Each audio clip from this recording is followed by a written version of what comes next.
నమస్కారం వార్తలకు స్వాగతం. ముందుగా ముఖ్యాంశాలు. ఎమ్మెల్యే రమణారెడ్డి ప్రెస్ మీట్, పలు అంశాలపై వివరణ.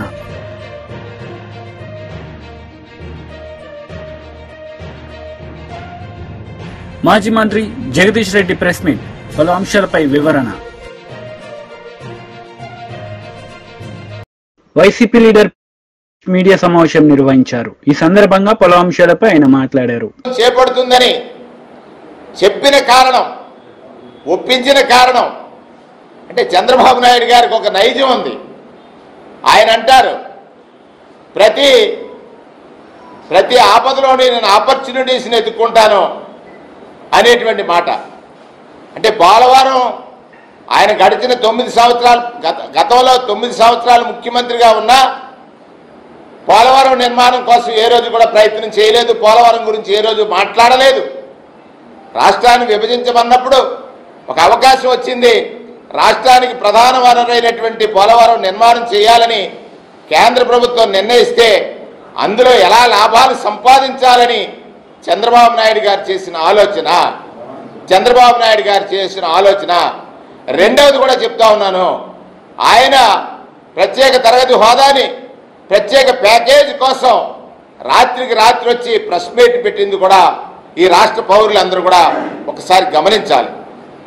ఈ రెండింటి వల్ల, ఆయన తీసుకున్న ఈ 2 నిర్ణయాల వల్ల ఈ రాష్ట్రంలో ఉన్నటువంటి రైతులు కానీ, యువత కానీ, మహిళలు కానీ, ప్రజలు కానీ ఎంత నష్టపోయారనే విషయాన్ని ఒకసారి మీ ద్వారా రాష్ట్ర పౌరులందరూ ఆలోచన చేయమని గతానికి ఒకసారికి వెళ్ళి 2016 డిసెంబర్లో ప్రాజెక్టు పనులు ప్రారంభమైనటువంటి పనులు తనకున్నటువంటి విజనరీ అనేటువంటి చంద్రబాబు నాయుడు గారు. నవ్వాల్సింది ఏంటంటే ఆయన చాలా విజన్ ఉన్నటువంటి మనిషి. ప్రాజెక్టు నిర్మాణం ఒక ప్రోటోకాల్ ఆర్డర్స్లో జరగాల్సినటువంటి అవసరం ఉంది. ఈ ప్రాజెక్టు నిర్మాణం చేయాలంటే ముందు పునాదులు ఎలా వేయాలి? పునాదులు అంటే ఆ రోజు ఉన్నటువంటి పరిస్థితుల్లో ఎగువ కాపర్ డ్యామ్, దిగువ copper dam, diaphragm wall, spillway. అన్నిటికంటే ప్రధానమైనటువంటిది స్పిల్వే. అంటే గోదావరి నదీ ప్రవాహాన్ని ఏ విధంగా కింద వరకు వెంపాలి. మనం అడ్డుకట్ట వేసినప్పుడు ఆ అడ్డుకట్ట వేయడం ద్వారా పై ప్రాంతాలు ముంపుకు గురైతే ఆ ప్రాంత వాసులకు కలిగే కష్టాన్ని, నష్టాన్ని ఎలా పోడ్చాలనేటువంటిదో ఆలోచించాలి. ఆయన వెనువెంటనే అందులో ఎంతవరకు మనకు లాభం వస్తుంది, ఎంతవరకు మనకు ఆదాయం వస్తుంది, లేకపోతే ఎంతవరకు మనకి స్వార్థపూరితమైనటువంటి సంపాదన వస్తుందని ఆలోచించారు. కాబట్టి 3 పనులు కూడా ఒకేసారి ప్రారంభించారని సాక్షాత్ వారి మంత్రి చెప్తున్నారు. 3 పనులు కూడా అంటే కాపర్ డ్యామ్ నిర్మాణం చేపట్టే నాటికే స్పిల్వే పనులు పూర్తి అయి ఉండాలి. కాపర్ డ్యామ్ నిర్మాణం చేపట్టే నాటికే స్పిల్వే పనులు కనుక పూర్తి కాకపోతే కాపర్ డ్యామ్ నిర్మించడం వల్ల జరిగే నష్టాన్ని ఎలా పూడ్చాలనుకున్నారు? నెంబర్ 1. నెంబర్ 2, అప్పుడు ఆయన డయాఫ్రమ్ వాల్ నిర్మాణం, కాపర్ డ్యామ్ పనులు ఇంకా పూర్తి కాకుండానే డయాఫ్రమ్ వాల్ పనులు కూడా ప్రారంభించడం. డయాఫ్రమ్ వాల్ పనులు ప్రారంభించడంతో పాటే దిగువ కాపర్ డ్యామ్ పనులు కూడా ప్రారంభించడం. చేయాల్సినటువంటి స్పిల్వే పనుల్ని ఆలస్యం చేయటం. వారం పోలవరం కరెక్టే, దానికి సందర్శన కోసం ప్రజలను తీసుకెళ్లి పాటలు పాడించడం, ఇవన్నీ కరెక్టే, అందరూ చూశారు. కానీ ఈ దేశ ప్రధాని, కేంద్ర ప్రభుత్వాన్ని నడుపుతున్నటువంటి ప్రధాని ఆనాడు ఈ రాష్ట్రానికి వచ్చి చేసిన కామెంట్స్ కూడా మనం చూసాం. పోలవరం ఒక ఏటీఎం మాదిరిగా చంద్రబాబు నాయుడికి ఉందనేటువంటి మాట చెప్పారు. అంటే 5 సంవత్సరాల కాలంలో టీడీపీ లీడర్ మీడియా సమావేశం నిర్వహించారు. ఈ సందర్భంగా పలు అంశాలపై ఆయన మాట్లాడారు. ప్రాజెక్టులో మాకు కూడా తెలియని విషయాలను కూడా ఎప్పటికప్పుడు అధికారుల నుండి తెలుసుకుంటూ స్టడీ చేస్తూ ఉంటే వెలుగొండ ప్రాజెక్టు గురించి, ఎందుకంటే మేము కూడా కొంత ప్రయారిటీ చంద్రబాబు నాయుడు గారు కూడా తీసుకోవడం జరిగింది. ఏదైతే అటు ఉత్తరాంధ్రకు సంబంధించినటువంటి సుజల స్రవంతికి కానీ, పోలవరంకు సంబంధించినటువంటి లెఫ్ట్ కెనాల్ కానీ, అదేవిధంగా ఏదైతే చింతలపూడికి సంబంధించి కానీ అట్లాగనే వెలిగొండ కూడా అందరినీ ఇట్లా ఏదైతే కొంత వెనుకబడినటువంటి ప్రాంతాలు ఏవైతే ఉన్నాయో అటువంటి ప్రాంతాలకి మనం ఫస్ట్ ప్రయారిటీగా మనం ఇమీడియట్లీ క్లియర్ చేయాలనేటువంటి ఎన్డీఏ ప్రభుత్వ ఆలోచన ప్రకారం మొన్న వెలిగొండకు సంబంధించి మేము కూడా అధికారులతో రివ్యూ చేసినప్పుడు ఈ విషయాలన్నీ కూడా మా దృష్టిలోకి రావడం, అందులో కూడా పర్టికులర్గా ఇంకా మనం ఇప్పుడు ఈ వెలిగొండను ఇమ్మీడియట్లీ ఆ బ్యాలెన్స్ వర్క్లు పూర్తి చేసి ఆ యొక్క సాగునీరు త్రాగునీరు అందించాలని అంటే ఇంకా ఎంత మనం ఖర్చు పెట్టాలని చూస్తే వాళ్ళు చాలా క్లియర్గా ఏదైతే ఆ హెడ్ రెగ్యులేటర్కి సంబంధించిన పనులు కానీ ఆ మొదటి రెండవ టన్నెల్కి సంబంధించినటువంటి లైనింగ్ పనుల నిమిత్తం కానీ ఏదైతే ఫీడర్ కెనాల్కు సంబంధించి స్ట్రక్చర్ అండ్ లైనింగ్ పనుల నిమిత్తం కానీ ఈ వెలిగొండ ప్రాజెక్టు నిర్వాసితులకు సంబంధించి R&R గురించి కానీ దీనికి సంబంధించి స్టేజ్ 1 1422 కోట్లు, స్టేజ్ 2 కింద 2157 కోట్లు, ఏదైతే ఈ ఫీడర్ కెనాల్ లైనింగ్ కోసం 400 కోట్లు, అంటే దగ్గర 4000 కోట్ల రూపాయలు పూర్తి స్థాయిలో ఈ వెలిగొండ ప్రాజెక్టుకి మనం నిధులు మంజూరు చేస్తే దీన్ని పూర్తి చేయడానికి యుద్ధ ప్రాతిపదికన చేస్తే 2 సంవత్సరాల సమయం పడుతుందని మొన్న అధికారులు నాకు ఇచ్చినటువంటి అంచనా. మేము ఏదైతే వెలిగొండ అత్యంత ప్రయారిటీగా తీసుకొని అత్యంత వెనకబడినటువంటి ఏదైతే మరి యొక్క ప్రకాశం జిల్లాకు సంబంధించినటువంటి ప్రాంతాలు ఇందులో ఉన్నాయి కాబట్టి దీన్ని ఇంకా వాళ్ళు ఏదైతే 2 years ఏదైతే సమయం చెప్పారో ఇంకా దాన్ని ఎర్లీగా 1 సంవత్సరం లోపుగా అయినా పూర్తి చేసేటువంటి అవకాశాలు ఏవైతే ఉన్నాయో వాటిని కూడా పరిశీలించమని చెప్పేసి ఇది ప్రయారిటీ అని చెప్పి ఆ రకంగా మేము యుద్ధ ప్రాతిపదిక మీద మేము పనిచేస్తూ వెళ్తూ ఉంటే దాన్ని ఈరోజు ఈ యొక్క జగన్మోహన్ రెడ్డి ఈ మాదిరిగా మరి బురద జల్లేటువంటి కార్యక్రమాలు చేస్తున్నటువంటి పరిస్థితిని మీ ద్వారా ఆంధ్రప్రదేశ్ రాష్ట్ర ప్రజలకు తెలియజేసుకుంటూ అందుకే ఈరోజు జగన్మోహన్ రెడ్డిని కూడా ప్రశ్నిస్తూ ఈవేళ ప్రజలు కూడా తెలుసుకోవాలి. ఎందుకంటే ఈవేళ జగన్మోహన్ రెడ్డికి కానీ ఈవేళ వైఎస్ఆర్సీపీ పార్టీకి కానీ అసలు ఇరిగేషన్ శాఖ గురించి కానీ ఇరిగేషన్ ప్రాజెక్టుల గురించి కానీ మాట్లాడేటువంటి అర్హత మీకు లేదు. ఎందుకంటే మీ యొక్క హయాంలో ఇరిగేషన్ శాఖ విధ్వంసానికి అటు పోలవరం దగ్గర నుంచి ఆంధ్రప్రదేశ్ రాష్ట్రంలో నుండి ప్రతి ప్రాజెక్టు, ప్రతి రిజర్వాయరు, ప్రతి చెక్ డ్యాము, మరి ప్రతి ట్యాంకు కూడా విధ్వంసానికి గురయ్యి 5 సంవత్సరాల్లో 5 రూపాయల మెయింటెనెన్స్ లేక 20 సంవత్సరాలు వెనక్కి ఇరిగేషన్ శాఖ మీ హయాంలో పోయినటువంటి పరిస్థితి. దాన్ని ఏదో నేను ఈవేళ ఒక మంత్రిగా చెప్పట్లా, లెక్కలు చెప్తూ ఉన్నాయి, బడ్జెట్ లెక్కలు. ఆ రోజు 2014-2019 5 సంవత్సరాల తెలుగుదేశం ప్రభుత్వంలో ఆ రోజు మాకున్నటువంటి బడ్జెట్ 5 సంవత్సరాల్లో 7 లక్షల కోట్లు. 5 సంవత్సరాల మా 7 లక్షల కోట్ల బడ్జెట్లో ఇరిగేషన్ శాఖకి ఎంత పెట్టామనంటే ఆ రోజు 68,000 కోట్లు. మరి నువ్వు 2019-2024 నీ 5 సంవత్సరాల్లో నీ మొత్తం బడ్జెట్ 12 లక్షల కోట్లు అవుతే ఆ 12 లక్షల కోట్లలో నువ్వు పెట్టింది ఎంత ఇరిగేషన్ శాఖకి? 32,000 కోట్లు. ఆ 32,000 కోట్లలో కూడా సగం నీ అవినీతికే పోయింది. పైపెచ్చు పెట్టడం అయితే 32,000 కోట్లు పెట్టాడు కానీ అందులో ఖర్చు పెట్టింది మళ్ళీ 19,000 కోట్లు. అక్షరాల కేవలం 19,000 కోట్లు. సిగ్గుందా అని చెప్పి అడుగుతున్నా మీకు మాట్లాడడానికి. 7 లక్షల కోట్ల బడ్జెట్ ఉంటే 68,000 కోట్లు పెట్టాం. అది ఇరిగేషన్ ప్రాజెక్టుల మీద తెలుగుదేశం ప్రభుత్వానికి ఉన్నటువంటి చిత్తశుద్ధి. నీకు 12 లక్షల కోట్ల బడ్జెట్ ఉంటే మేం పెట్టిందని డబల్ చేయవలసి నువ్వు మరి దాంట్లో సగం చేసి మళ్ళీ ఆ సగంలో సగం కూడా ఖర్చు పెట్టినటువంటి మీకు. బీజేపీ లీడర్ మీడియా సమావేశం నిర్వహించారు. ఈ సందర్భంగా పలు అంశాలపై ఆయన మాట్లాడారు. ఇప్పుడున్న ముఖ్యమంత్రి అప్పుడు 2004లో మంత్రిగా ఉన్నటువంటి 2004లో ఎమ్మెల్యేగా గెలిచినటువంటి వ్యక్తి ఇవాళ ఎవరి ఇండ్లు గులగొడుతున్నారు?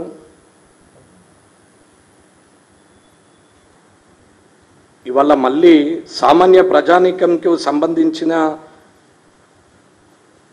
ఇండ్లనే గులగొడుతుంటే ఎలా చేస్తాం? రానున్న కాలంలో మరి హైదరాబాద్లో ఇల్లు కొనాలి అని అంటే భయపడే పరిస్థితికి క్రియేట్ చేస్తున్నారా, లేక తప్పును అరికట్టే పరిస్థితిని క్రియేట్ చేస్తున్నారా అనేది అర్థం కావట్లేదు. సామాన్య ప్రజలందరూ కూడా ఇబ్బంది పడతారు. సరే, హైదరాబాద్లో హైడ్రా పెట్టే ముందు ఏదో కొత్తగా పెట్టింది అనేది ఏం లేదు. అంతకుముందు ఎన్విరాన్మెంట్ అండ్ డిజాస్టర్ ఏదైతే ఉందో దాని ఈవీ అండ్ డిఎం అనేది డిపార్ట్మెంట్కి రంగనాథ్ గారు కమిషనర్గా ఉన్నారు.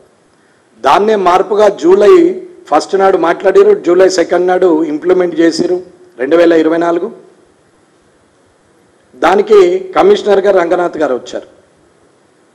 ఇప్పుడున్న మేయర్ గారు అప్పుడు ఉన్నారు. ఇప్పుడున్న అధికారులు గత 10 సంవత్సరాలుగా అదే హెచ్ఎండిఏలో ఇక్కడిదిక్కడనే తిరుగుతున్నారు. ఇవాళ గ్రోత్ కారిడార్ అని చేసినటువంటి దాంట్లో మున్సిపాలిటీల్లో ఉన్న అధికారులు ఈ గ్రోత్ కారిడార్లోనే తిరుగుతున్నారు. సుమారు 2000 కిలోమీటర్ల చదరపు కిలోమీటర్లలో ఉన్నటువంటి హెచ్ఎండిఏని ఇవాళ మరి అప్రూవల్స్ ఏ నెంగల్లో వచ్చినాయి, ఎక్కడి నుండి వచ్చినాయి అనేది ఒక్కసారి ఆలోచించాల. అట్లాగే కనీసము హెచ్ఎండిఏ వారు ఇచ్చిన నివేదిక 2010లో సుమారు 7000 చెరువులు ఉన్నాయని చెప్పిన దానికి వెళ్ళి 500 చెరువులకు తీసుకొచ్చేసారు. 2018లో మళ్ళీ ఒకసారి రీసర్వే చేస్తే 500 చెరువులు కాస్త 169 చెరువులుగా మారిపోయినాయి. మరి ఈరోజు ఎన్ని చెరువులు ఉన్నాయనేది ఒక్కసారి రేవంత్ రెడ్డి గారు చెప్పాలా. రాత్రికి రాత్రి ఆ దొర తీసుకున్న నిర్ణయాలు 10 సంవత్సరాలు ప్రజలను అతలాకుతం చేస్తే ఇవాళ ఈ రెడ్డి గారు తీసుకునే రాత్రికి రాత్రి నిర్ణయాలతోని మళ్ళీ బలయ్యేది ప్రజలేనా అనేది ఒక ప్రశ్న. ప్రభుత్వము గత ప్రభుత్వం తప్పు చేసింది అని చెప్పడానికి ప్రజలను బలిపెట్టే కన్నా, పార్టీల పరంగా దూషణలు చేసే కన్నా ఇవాళ వీరు తప్పిదాన్ని అరికట్టేందుకు పర్మనెంట్ సొల్యూషన్స్ చేయాల్సింది పోయి ఇవాళ వితౌట్ నోటీసులు రాత్రికి రాత్రి తీసుకెళ్ళకుండా గులగొడుతూ పోతున్నారు. ఇవాళ ఒక అపార్ట్మెంటు బిల్డర్ అమ్మేసిండు, మొన్నటికి మొన్న గులగొట్టింది. అందులో కొన్న వాళ్ళందరూ వాళ్ళు ఏడుస్తున్నారు. ఈఎంఐల మీద కొన్నాము, ఇవాళ అది గులగొట్టేసిరు అని అంటారు. గులగొట్టిన దానికి గ్యారంటీగా బ్యాంకు గ్యారంటీకి కొలాటరల్ ఇచ్చేది ఆ ప్రాపర్టీని. ప్రాపర్టీ పోయింది కాబట్టి మనిషి ఎవరైతే సంతకం పెట్టిరో వాళ్ళకు జీతం ఉంది కాబట్టి ఈఎంఐ కట్టమని అంటారు. అంటే గూలిన బిల్డింగ్కు వీరు డబ్బులు కట్టాలి ఇప్పుడు ఈఎంఐ. మరి ఆ బిల్డింగ్కు పర్మిషన్ ఎలా వచ్చింది? ఆ అధికారి అయితే ఇప్పుడు అధికారంలోనే ఉన్నారు కదా, అధికారిగానే ఉన్నారు కదా. మరి ఆ అధికారిని ఏం చేస్తారు? ఇల్లు గులగొట్టడమే ప్రథమమా, లేకుంటే అధికారి తప్పిదంగా ఇచ్చినటువంటి డాక్యుమెంటేషన్ ప్రకారంగా ఆయన సస్పెన్షన్ చేస్తారా, జైల్లో పెడతారా, ఏం చేస్తారు? డబ్బులు తీసుకొని పర్మిషన్ ఇచ్చినటువంటి అధికారిని ఏమీ చేయరా? ఆ రెవెన్యూ రికార్డ్స్ సబ్మిట్ చేసిన రెవెన్యూకు సంబంధించిన ఎంఆర్ఓ కావచ్చు, ఆర్డీఓ కావచ్చు, జాయింట్ కలెక్టర్ కావచ్చు, కలెక్టర్ కావచ్చు, ఐఏఎస్లు వీళ్ళని ఏమి చేయరా? ఈ డాక్యుమెంట్లను అడ్డంగా పెట్టుకొని స్టాంపు ఎస్ఆర్ఓల సబ్ రిజిస్టార్ ఆఫీస్లో డబ్బులు తీసుకుని రిజిస్ట్రేషన్ చేసిన ఎస్ఆర్ఓ మీద ఎలాంటి యాక్షన్ ఉండదా? దీనికి ఫైర్ పర్మిషన్ ఇచ్చినటువంటి ఫైర్ డిపార్ట్మెంట్ అధికారి మీద యాక్షన్ ఉండదా? దీనికి పర్మిషన్ ఇచ్చినటువంటి ఎన్విరాన్మెంట్ డిపార్ట్మెంట్ వారి పర్మిషన్ ఉండదా? వీరికి కరెంట్ కనెక్షన్ ఇచ్చినటువంటి ఎలక్ట్రిసిటీ మీటర్ అప్రూవల్ ఇచ్చినటువంటి ఇవాళ గ్రౌండ్ డిపార్ట్మెంట్ ఏదైతే బోర్వెల్కు గ్రౌండ్ డిపార్ట్మెంట్ పర్మిషన్ ఇచ్చినటువంటి వారి మీద కానీ ఎలక్ట్రిసిటీ డిపార్ట్మెంట్ మీటర్లు ఇచ్చినటువంటి బీఆర్ఎస్ లీడర్ మీడియా సమావేశం నిర్వహించారు. ఈ సందర్భంగా పలు అంశాలపై ఆయన మాట్లాడారు. అనే మాటను బ్యాంకర్లు చెప్తా ఉన్నారు. ముందుగా మీరు కూడా ఆ మాటను ఒప్పుకున్నారు ప్రకటించినప్పుడు. బ్యాంకర్లను సమావేశాన్ని పిలిచి ముఖ్యమంత్రి మాట్లాడినప్పుడు వచ్చిన లెక్క 50 లక్షలకు పైగా రైతులు 49,000 కోట్లు. సరే, దాన్ని మీరే 41 తెచ్చిండ్రు, చివరికి 31 దగ్గర ఖాయం చేసిండ్రు. నేను ఇప్పుడు ప్రభుత్వాన్ని డిమాండ్ చేస్తా ఉన్నా, మీరు ఇప్పటి వరకు కూడా రైతుల సంఖ్య ఇంత అని స్పష్టంగా చెప్పడం లేదు. నిన్న ఉత్తమ్ కుమార్ రెడ్డి గారు ఇచ్చిన దాన్ని బట్టి 22,37,000 మందికి ఏమో మాఫీ చేసినాం, ఇంకా 17,13,000 మందికి బాకీ ఉన్నాం. 31,000 కోట్ల రూపాయలు పూర్తిగా మేము చేయడానికి సిద్ధంగా ఉన్నాం అనే మాట చెప్తున్నారు. దీన్ని ఏ తేదీ లోపల పూర్తి చేస్తారో ప్రభుత్వం వెంటనే ప్రకటించాలి స్పష్టంగా. మేము రైతుల తరఫున డిమాండ్ చేస్తూ ఉన్నాం. రైతులు ఆందోళనలో ఉన్నారు. మీరు ఇచ్చిన ఆదేశాలు అస్పష్టంగా ఉన్నాయి. ఎక్కడికి వెళ్ళి మొదలుపెట్టుకోవాలి అనే విషయంలో ఒక్క మంత్రి ఒక స్టేట్మెంట్ సరిగా ఇవ్వడం లేదు. తలా ఒక మాట మాట్లాడుతున్నారు. వ్యవసాయ శాఖ మంత్రి ఒక మాట మాట్లాడుతున్నాడు, ఆర్థిక శాఖ మంత్రి ఒక మాట మాట్లాడుతున్నాడు, ఇతర మంత్రులు ఇంకో మాట చెప్తున్నారు. ఆఖరి ముఖ్యమంత్రి ఏమో అయిపోయిందని డాన్స్ చేసేస్తున్నాడు. ముఖ్యమంత్రి ఏకంగా సభ పెట్టి డాన్స్ చేసేసిండు. అయిపోయింది. ఇప్పుడు చెప్పాలి ముఖ్యమంత్రి, ముక్కునే నువ్వు రాస్తావా, రాజీనామా నువ్వు చేస్తావా, మేం చేయాలి, మా నాయకులు చేయాలి. ఒక సభ పెట్టుకొని సభలో ఇన్ని పచ్చబద్దాలు మాట్లాడుతూ, నోటికొచ్చిన బూతులు మాట్లాడుతూ,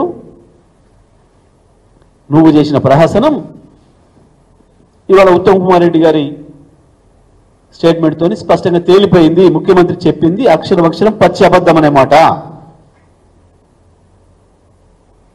రాజీనామా చేయమని హరీష్ గారిని డిమాండ్ చేసినాం.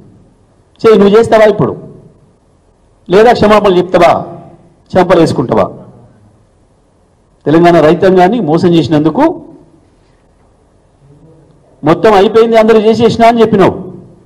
నీ లెక్క ప్రకారమే ఇవాళ ఇంకా 17,13,000 మందికి నువ్వు ఇవ్వకపోయినా ఇచ్చినా అని చెప్పినందుకు నువ్వు చెంపలు వేయాలి, చెంపలు వేసుకోవాలి, నువ్వు క్షమాపణ చెప్పాలి ముఖ్యమంత్రి.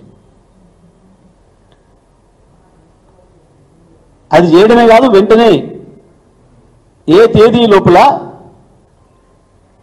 ఈ 17,13,000 మందికి కూడా రుణమాఫీ చేస్తారో వెంటనే ప్రకటించాలి ప్రభుత్వం. ఒకరేం బ్యాంకు పోమంటున్నారు, ఒకరేం వ్యవసాయ శాఖ అధికారి దగ్గర పోమంటున్నారు, ఇంకోరేం మీ సొసైటీ పోమంటున్నారు. అసలు ఎక్కడికి పోవాలి రైతులు? ఒకరే కలెక్టర్ గారికి పోమని అంటారు. ఒక్కొక్క మంత్రి తల ఒక తీరుగా రైతుల్ని గందరగోళపరుస్తున్నారు. మీ చేసిన తప్పులకు రైతులను బలి చేసే ప్రయత్నం చేస్తున్నారు. ఇప్పటికైనా ప్రభుత్వం ఒక స్పష్టమైన ప్రకటన చేయాలి. మొత్తం రైతుల సంఖ్య, మీరు చేయదలుచుకున్న రైతుల సంఖ్య, దానికి సరిపోయే డబ్బులు ఏ తేదీ లోపల అమలు చేస్తారో, బ్యాంకు ఖాతాలో డబ్బులు, రైతుల ఖాతాల్లో డబ్బులు వేస్తారో ప్రభుత్వమే స్పష్టంగా చెప్పాలి. రైతుల రోడ్ల మీద తిరగమని, బ్యాంకుల దగ్గర పోమని, బ్యాంక్ అధికారులకు రైతులకు గొడవలు అవుతున్నాయి, వ్యవసాయ అధికారులకు రైతులకు గొడవలు అవుతున్నాయి. మా దగ్గర ఏం లేదు పొమ్మంటున్నారు వాళ్ళు. స్వయంగా నేనే మాట్లాడిన వ్యవసాయ శాఖ అధికారులతో. పాపం చిన్న ఉద్యోగస్తులు, సార్ మాకేం తెలుసు సార్, మేమేం చేయాలి సార్, అసహాయంగా మాట్లాడుతున్నారు పాపం. కాంగ్రెస్ నేతలు మీడియా సమావేశం నిర్వహించారు. ఈ సందర్భంగా పలు అంశాలపై వారు మాట్లాడారు. నువ్వు స్టాచ్యూ తీసేస్తా అంటున్నావు,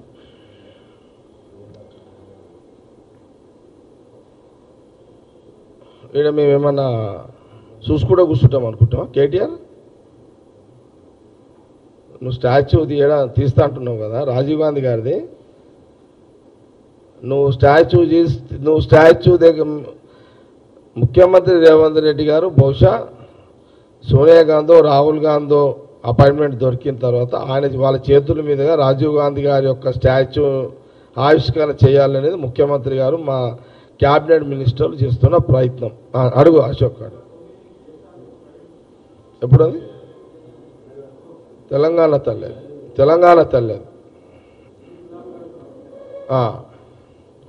అది.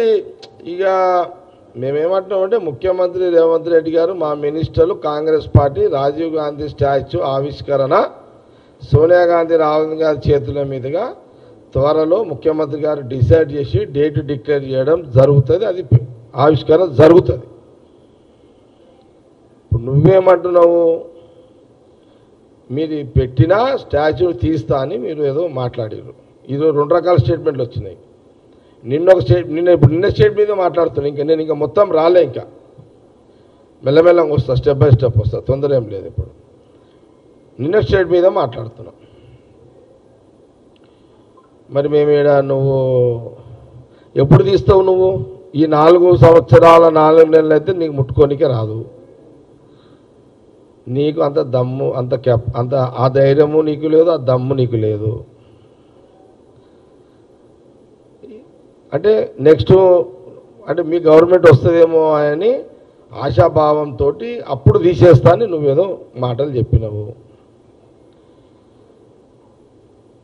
తెలంగాణ ప్రజలు మీ కేసీఆర్ బీఆర్ఎస్ గవర్నమెంట్ని ఎట్టి పరిస్థితిలో వచ్చే 5 ఏళ్లలో కూడా అవకాశం ఇవ్వరు.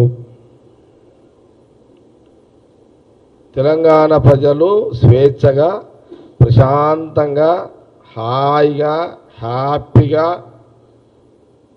సంతోషంగా జీవించాలి, నిద్రించాలి, స్వేచ్ఛగా బ్రతకాలి, స్వతంత్రంగా జీవించాలి అని తెలంగాణ ప్రజలు కోరుకుంటున్న క్రమంలో వచ్చే 5 ఏళ్ళు కూడా కాంగ్రెస్ పార్టీ గవర్నమెంటే ఉంచుతారు తెలంగాణ ప్రజలు. మా కాంగ్రెస్ పార్టీ విశ్వాసం. నీకు ఛాయిస్ లేదు, ఇక నో ఛాయిస్.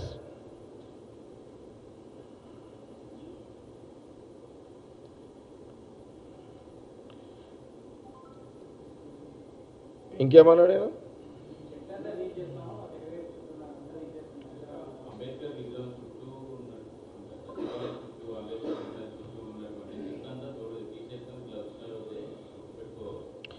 కేటీఆర్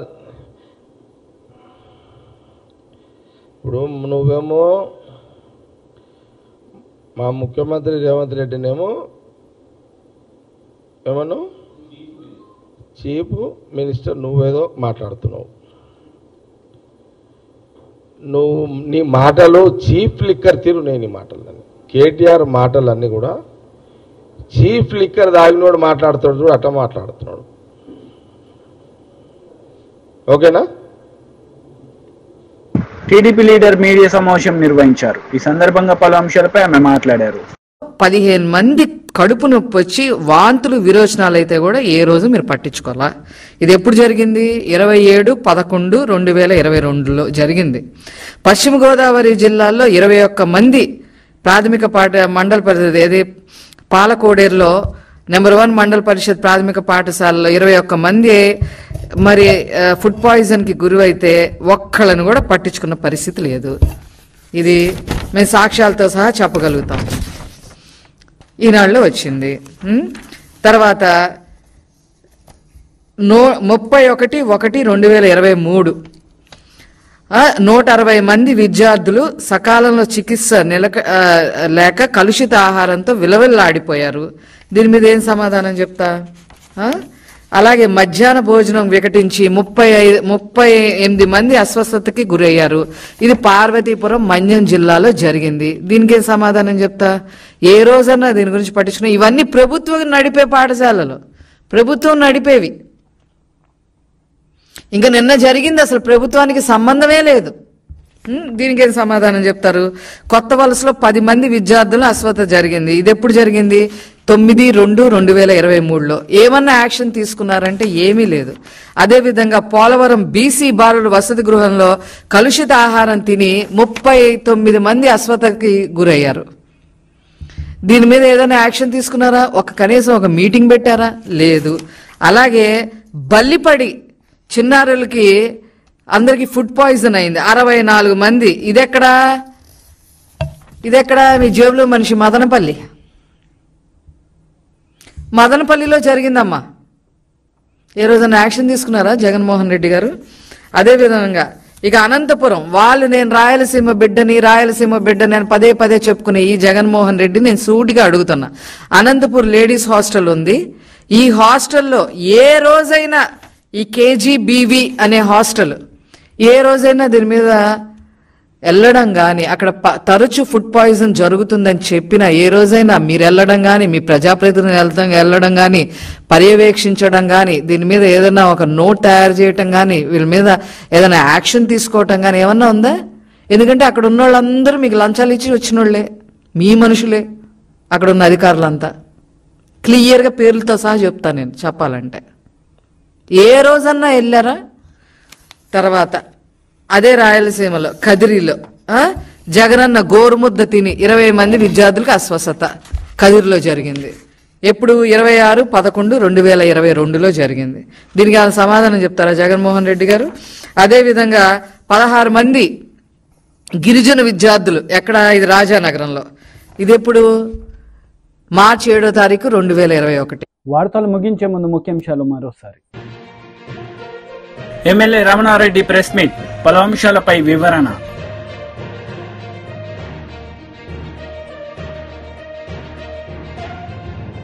మాజీ మంత్రి జగదీష్ రెడ్డి ప్రెస్ మీట్, పలు అంశాలపై వివరణ. ఈ వార్తలు ఇంతటితో సమాప్తం. తిరిగి ప్రసారమయ్యే వార్తల్లో మళ్ళీ కలుద్దాం. అంతవరకు సెలవు. నమస్తే.